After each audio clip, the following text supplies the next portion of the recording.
So you may be asking, why the yellow shirt? Well, it's because, Lego people's faces are yellow. Okay, let's just forget about it and talk about the movie.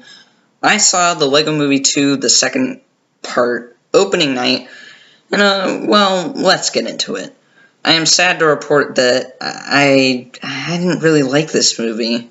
Not really. After Spider-Verse proved to be another hit for Lord Miller, I really believe they could do no wrong, but unfortunately, this was a misfire. It's just a really disappointing follow-up to the first film, which I absolutely adore, as I've watched it probably more than 10 times now, since its release. This was kind of hard to watch. I feel like Lord Miller, with this movie, didn't really quite understand what made the first movie work in the writing department. I mean, don't get me wrong, when watching this movie, you'll get that it's made by the same people. But at the same time, it's just such a hollow shell of the original.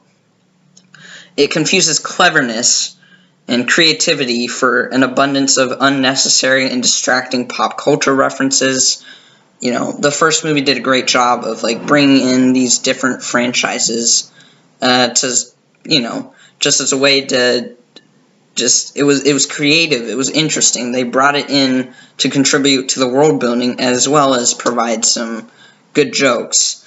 This movie, it really didn't either. It wasn't very funny, and it didn't serve any real purpose in the story, as pretentious as that may sound. Irritating musical numbers popped up every once in a while that just reiterate what has already been said in dialogue. So if someone says, "I'm not evil," expect a musical number to come in explaining how they're not evil.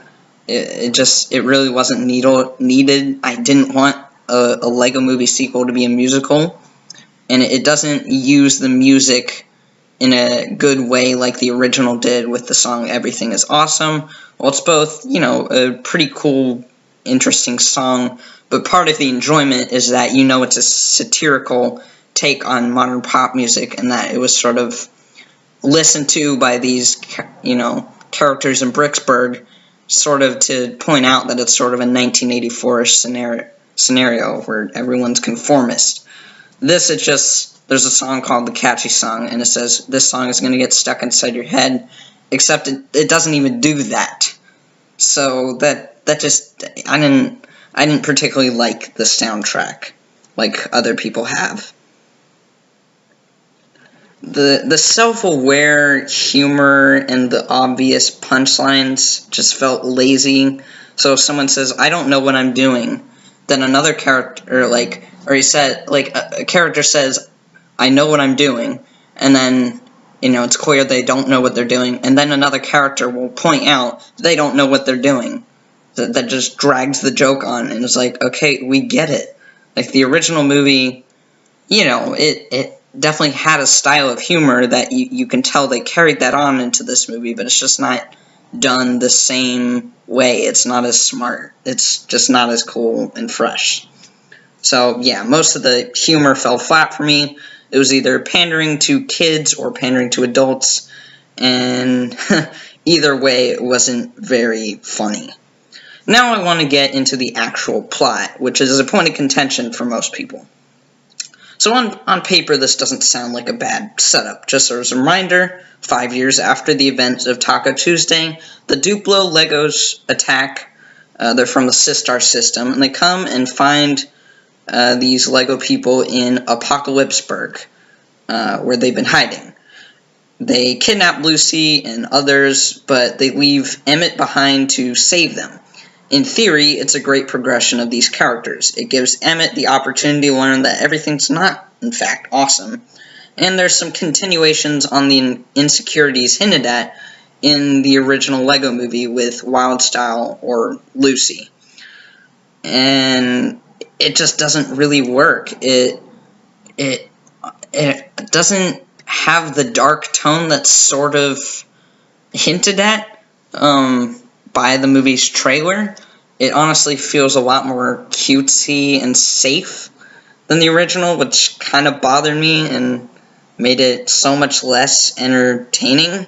I mean, there are certainly things that you wouldn't see other kids' movies doing, but it's just, I don't know. This definitely feels more manufactured rather than the vision of two incredible writers like we've seen with their other efforts. They're able to appeal to younger audiences, but also adults can get so much out of it.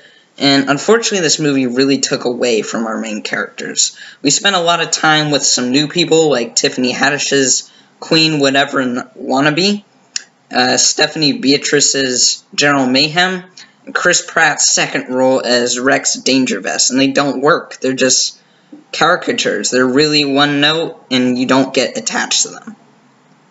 Not a lot happens in this movie, and it feels empty, and yet at the same time it feels cluttered and overstuffed. It's quite complicated. I didn't feel like there was a real focus to any of it, not a pull. There are several moments when you think the movie is going to end, and believe me, the movie tries to trick you into thinking that.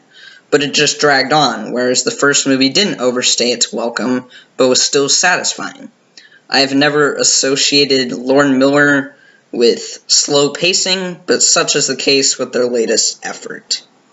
Annoying is a word I would unfortunately use to describe this movie. As I said, I just didn't like the stuff going on in the Sistar system. I mean, they could have played it up in a way where it's, just a clever look at, here's the differences between what sisters like and what brothers like, or whatever. It didn't mesh. Again, on paper, most of the stuff sounds pretty cool, at least in the setup, but in execution, it is seriously lacking and not very entertaining.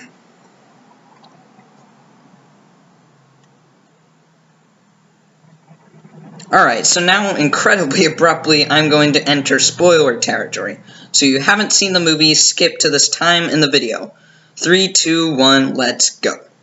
So now I want to talk about that big twist in the movie, and what it meant for the message of the movie. So it turns out the aliens from the cleverly named Sistar system were actually innocent the entire time. They were just trying to connect the two worlds or something. And then we have Rex Dangervest, who turns out to be just a future version of Emmett.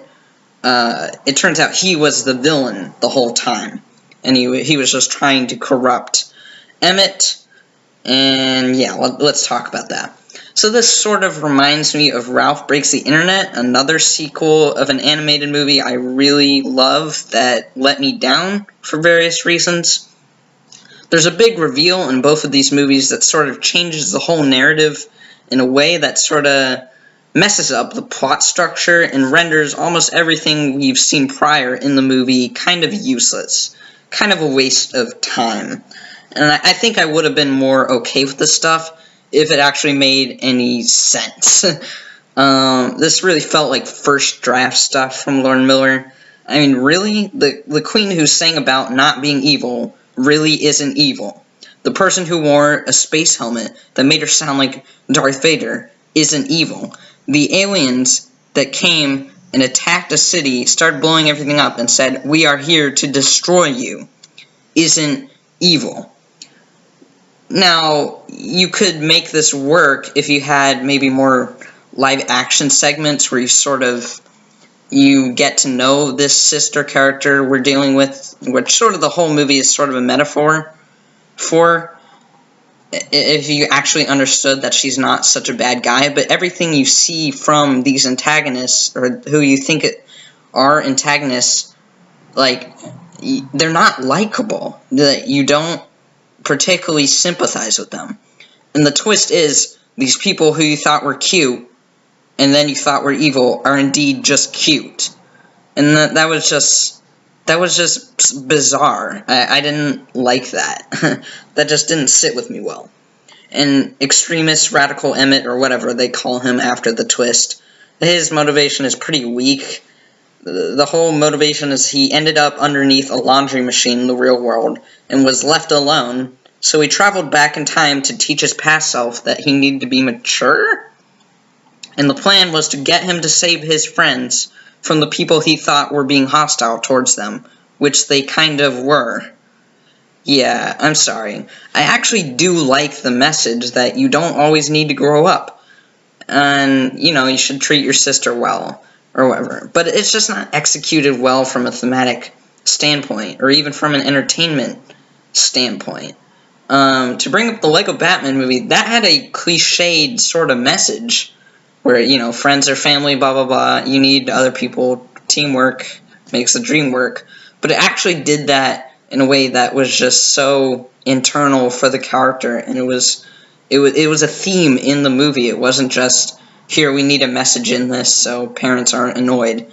And this movie, it really did feel more like that. You know, not quite as ham-fisted as other movies, but it does sort of beat you over the head with it as a theme. And that just got so cheesy and sappy. Going back to Batman, speaking of Batman, it was really annoying to watch his character, who they nailed in a standalone movie. They nailed the character of Batman in that movie. He gets married to a shape-shifting alien queen, and he dresses in white and adorns himself with sparkles. I'm not normally one of those people, but that was such a betrayal of his character. That's not Batman. That was pretty disrespectful. I was not a fan of him in this movie. He didn't have a major role. He was hilarious in the first movie, even though he wasn't very likable. In the second movie, you sort of sympathize with him, but here he's just sidelined, and just they didn't know what to do with him, and so he doesn't really have an arc. He's just there, and I didn't like that. And yeah, I don't have a sister, but if I had a sister who messed with my toys like this, who like took them and, you know, ruined them, like, I would probably be pretty pissed too. If it wants to deliver messages like this, just maybe make the red herring antagonist a little bit more likable, you know? So yeah, obviously this is a convoluted movie for me that just really didn't sit with me right. I'm in the minority, of course. The reviews are overall positive, so don't let me stop you from seeing this, but I kind of like Glass better. I know not many people are going to agree with me, but it just, you know, that was a not perfect movie. The third act is a mess. It's kind of sloppy, but I don't know. It was a little more entertaining. I thought it was just a little bit better executed. I don't know. I wasn't a fan of this movie. Sorry. Oh well. I'm still on the Lord & Miller hype train because I think they're doing overall good stuff. They've had a pretty good track record up until this point, and they're giving us great alternatives to Disney and DreamWorks. But this showed me that they aren't infallible and can fall victim to their own writing tendencies, their tropes, their cliches. Yeah. I'm going to give the Lego Movie 2, the second part, a 4 out of 10. Anyway, guys, leave a like if you enjoyed this video, subscribe, and ring the bell if you want to check out the rest of my content for whatever reason. And as always, I will see you in the next video. Mighty Roar.